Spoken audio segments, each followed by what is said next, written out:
Hey everyone, today I'll tell you how to fix mic and speakers not working on iPhone. Just follow the systems and hope you will rid of this problem. For this, first open Pubg mobile and go to settings, then go to audio. Make sure the microphone and speaker options are turned on and set to the correct levels. Next, go to your iPhone settings, sounds and haptic, and ensure the volume is turned up. Also make sure the silent mode switch on the side of your iPhone is off. Let's check microphone permission. Go to settings, privacy, microphone, and make sure Pubg mobile has permission to use your mic. If it's disabled, toggle it on. Then, sometimes a simple restart fixes audio issues.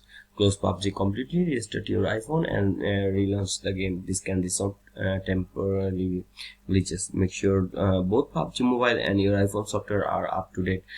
Go to App Store and check for Pubg update. Also go to Settings, General Software Update, and install any pending iOS updates. If nothing else works, try uninstalling and reinstalling Pubg Mobile. This can help clear any corrupted files causing audio issues. Just remember to link your account to avoid losing progress. And that's it. That's how you can fix Pubg mic and speaker not working on iPhone.